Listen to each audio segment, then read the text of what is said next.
트럼프의 관세 정책으로 테슬라가 타격을 입자 중국 BYD는 이를 기회로 세계 1위로 도약할 수 있다고 큰 소리를 치고 있습니다. 2025 서울 모빌리티 쇼에 BYD는 참가해 대표 모델 8종을 내놨습니다. 이번 쇼를 시작으로 한국 시장 공략에 본격적인 시동을 걸겠다고 했습니다. 하지만 지금 한국은 물론 중국과 해외에서 BYD에 대한 비판이 쏟아지고 있습니다. 중국 전기차 BYD 아토3가 국내에서 인증 지연을 딛고 14일부터 인도를 시작한다고 했습니다. 1월 출시 이후 3개월 만인데 14일 아토3 200대를 예약한 고객들에게 인도한다는 것입니다. 그런데 지금 불만이 폭발하고 있습니다.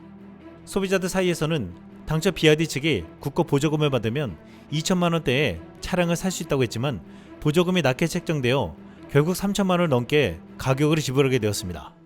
환경부는 BYD 아토3에 145만 원의 국고 보조금을 지급하기로 했는데 기아 EV3가 573만 원에서 최대 622만 원까지 받기 때문에 큰 차이가 난다고 했습니다. 그런데 문제는 이것이 끝이 아니라는 것입니다. 지난 8월 업계에 따르면 아토3에 대한 카드 결제나 할부가 안 돼서 판매 대리점에서 엄청난 혼선을 빚을 것이라고 했습니다. 당초 예상보다 구매 가격이 높아진 데 더해 차량 결제 방법에서도 불만이 쏟아지고 있습니다. 예약자들은 지금 BYD 코리아 딜러사들로부터 1,000만 원 이상 카드 결제가 안 된다, 일부 신용카드는 결제할 수 없다, 카드 수수료는 소비자가 부담해야 한다는 등의 안내를 받고 분통을 터뜨리고 있습니다. 당초 아토3 구매 시 120개월까지 할부가 가능하다고 했지만 금리가 무려 6.29%가 적용됩니다. 단기 할부도 5%에서 6% 사이로 굉장히 높았습니다.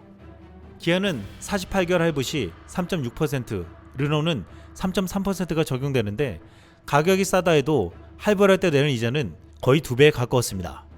결국 보조금도 많이 받지 못하고 카드 결제도 제대로 안 되고 비싼 차량 할부 이자까지 BYD가 전혀 준비가 되지 않은 채로 한국 시장에 겁도 없이 도주장을 냈다고 했습니다. 한국산 소비자들에게 중국산 전기차에 대한 인식은 거의 바닥 수준인데 지난해 화재로 인해서 최근 신뢰도는 최악입니다. 여기서 BYD는 공정위 결함, 차체 부식, 소프트웨어 오류 등 여러 품질 문제가 완전히 해소되지 않아 소비자들의 우려가 여전히 남아있다는 평가가 나오고 있습니다. 가장 치명적인 것은 지난해 9월 BYD가 10만 대를 리콜했다는 것입니다. 자사가 제조한 일부 차량에서 조향장치 컨트롤러 제조 공정 문제로 미세 균열이 발생했기 때문입니다. BYD 측은 리콜 사유로 미세 균열이 차량 내 축전기 역할을 맡은 커패시터의 과열이나 화재로 이어질 수 있다고 밝혔습니다. 실제로 지난해 충전 중이던 BYD 차량에 화재가 나면서 BYD 100여 대에서 자연 발화가 일어났습니다. 이런 건데 중국에서는 BYD를 비롯해 중국산 전기차 가격이 1년 만에 75%가 하락했다는 충격적인 뉴스가 나왔습니다. I bought this electric car for $160,000, an EV registered in 2024. How much is it worth now? This is what? Skyworth, 400-kilometer range, a 2024 car. How much is it worth now, bro? Let me show you what it means to lose everything, bro. It has all the features. Fridge, TV, big sofa. Ah, isn't this what you like? You tell me, after a year, how much is it worth, brothers? I'm asking you, would you sell it for $40,000? It's all original, one-owner car. So tell me, bro, what were you thinking when you bought this car? How do you feel now? Do you think this car is worth it? I want to cry, but can't. Ah, there's no place to cry, brothers. This is the consequence of supporting domestic brands. This is new energy for you. Are you the chives? Definitely a chive. I wouldn't even take $40,000 for it. The key is, I wouldn't dare. In a recent video, the presenter shared that a Skyworth EV, purchased for 160,000 yuan last year, is now worth only 40,000 yuan. The car owner lamented that they were chives, meaning just another victim in the market.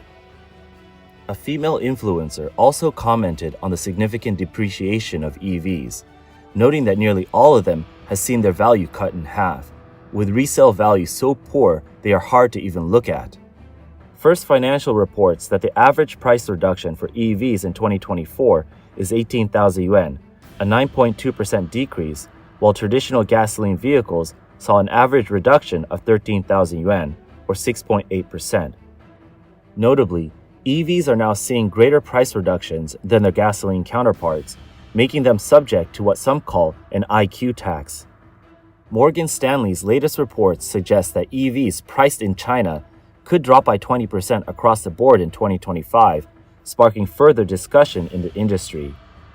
Netizens have commented that the price of EVs are inflated. BYD를 비롯한 중국산 전기차는 1년 만에 무려 75%의 가치가 하락한다는 놀라운 내용의 고발이었습니다. BYD는 전기차의 품질뿐만 아니라 잘못된 노동 관행으로도 비난을 받고 있습니다. 지난 1월 2일 로이터 통신은 브라질 노동당국이 브라질 바이아주 BYD 공장 건설 현장에서 노동 착취 사건을 조사 중이라고 보도했습니다. 브라질 검찰은 BYD 공장 건설 노동자들이 매트리스 없는 2층 침대를 숙소로 쓰고 있으며 주 7일 근무를 포함한 과도한 노동시간, 열악한 작업 환경에 처해 있다고 밝혔습니다. 이에 브라질 외교부는 BYD 관련 임시 취업 비자 발급을 즉시 중단하고 전기차 공장 등 BYD 관련 시설에 외국인 노동자들의 유입을 차단했습니다. 브라질은 또한 7만 대의 BYD 전기차를 한국에서 대기시켜놓고 매각을 중단시켰습니다. 이 사건으로 브라질에서는 BYD를 보이콧하고 그들의 차를 사지 말자라고 말했습니다. BYD는 트럼프의 관세 전쟁으로 테슬라가 불이익을 당할 때 이를 계기로 세계시장 점유율을 높이겠다고 했습니다. 사실 BYD가 가장 노리는 시장은 중국보다 인구가 많은 거대한 인도 시장입니다. 그런데 인도는 BYD가 인도에 들어오는 것을 아예 막아버렸습니다. 인도 정부는 중국의 폭발적인 성장은 불공정한 무역 관행으로 이루어졌으며 게임의 규칙에 어긋나는 행위에 기반해 있다라고 BYD 투자를 불허했습니다. 인도가 BYD에 제동을 걸면서 한국 기업들이 수혜를 볼 것으로 기대되고 있습니다. 현대차 기아는 지난해 인도 판매 역대 최고를 기록하며 점유율 2위로 엄청난 인기를 끌고 있습니다. 현대차는 지난해 10월 인도 증시에 상장했으며 현지에 150만 대 생산 체제를 구축할 계획입니다. 정의선 현대차그룹 회장은 인도를 제2의 글로벌 생산업으로 삼겠다며 2030년까지 인도 시장에 전기차 모델 5개를 투입하겠다고 했습니다. BYD는 지난해 유럽에서 무서운 질주를 했다고 했는데 최근에 기아가 EV3, EV5를 내놓으면서 추월하고 있습니다. 지난해 2월 기아 EV3는 네덜란드에서 1760대가 팔리며 볼보 BYD를 꺾고 판매 1위에 올랐습니다. 또한 2월에는 스페인에서 기아 EV3가 BYD 돌핀을 제치고 판매 1위에 올라섰습니다. EV3는 올해 1분기 영국에서 전기차 판매 1위를 차지하기도 했습니다. 유럽은 중국산 전기차에 최대 45%의 관세를 부과하기로 했기에 앞으로 중국산 전기차를 밀어내고 뛰어난 가성비의 한국산 전기차의 질주가 더욱 거세질 것이라고 했습니다. 최근 호주에서는 기아 EV5가 중국 브랜드인 BYD의 모든 모델을 제치고 판매량 1위를 기록해 모두를 놀라게 했습니다. EV5는 지난 2023년 중국 시장 공략 모델이었는데 지금 호주에서는 BYD는 물론이고 테슬라 모델 Y보다 좋다며 놀라운 인기를 끌고 있습니다. BYD가 사실 가장 노린 시장은 미국 시장이었는데 트럼프는 10일 중국 관세를 125%로 인상해버렸습니다. 미국 시장에서 BYD 등 중국산 전기차가 발을 들여놓지 못할 때 현대차의 투자는 극단적으로 대비되고 있습니다. 현대차는 미국 루이지애나에 현대제철을 세워 전기차를 만들겠다고 했는데 정의선 회장의 큰 그림이 주목을 받고 있습니다. 현대제철이 루이지애나를 선택한 것은 에너지 때문이라고 했는데 철강 산업은 많은 에너지를 필요로 해 현대제철은 2023년에만 1조 84억 원을 전기료로 지출했습니다. 루이지애나의 전기요금은 풍부하고 저렴한 천연가스 덕분에 한국의 반값밖에 안 되는데 한 해 5천억 이상을 줄일 수 있다고 했습니다. 그럼에도 미국의 공장을 짓는 것은 임금이 높고 숙련되지 않은 인력 때문에 애를 먹을 것이라고 했습니다. 하지만 최근 미국의 현대차 공장을 보고서 모두가 놀랐습니다. 울산 현대 공장보다 2배나 큰 미국 조지아주 공장에 로봇팔, 자동화, 모듈화로 노동자는 불과 880명에 불과했습니다.